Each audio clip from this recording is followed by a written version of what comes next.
This video is sponsored by PCBWay. They offer a variety of PCB services ranging from standard PCB to rigid flex. Simply upload your Gerber files for a quick build time and amazing quality PCBs.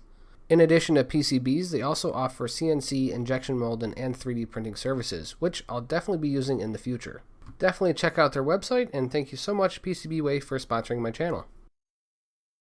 This copy of Pokemon Ruby won't boot.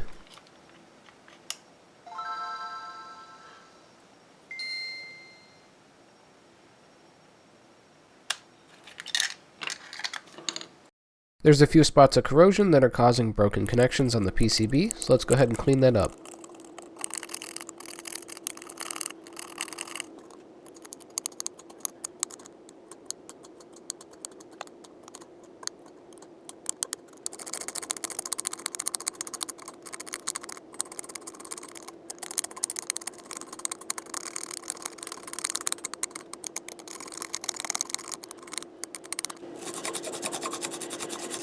Time to solder.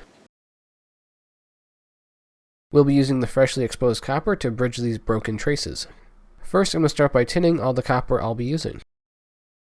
I'm going to fix these broken traces by soldering a very small piece of wire across the broken via. The 3 broken vias don't lead to anything on the other side of the PCB that's populated, so we only have to worry about fixing connections on this side.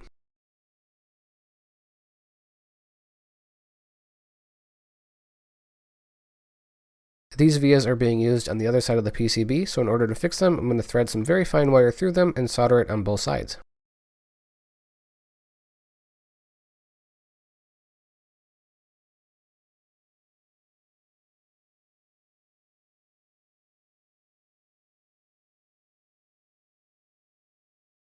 Let's go ahead and test it out and see if it works.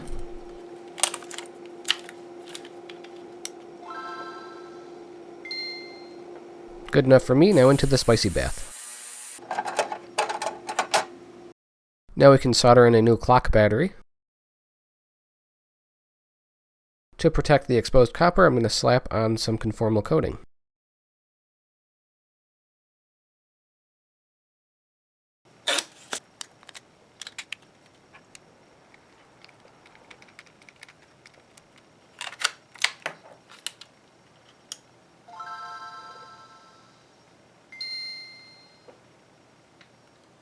And just like that, this game is as good as used.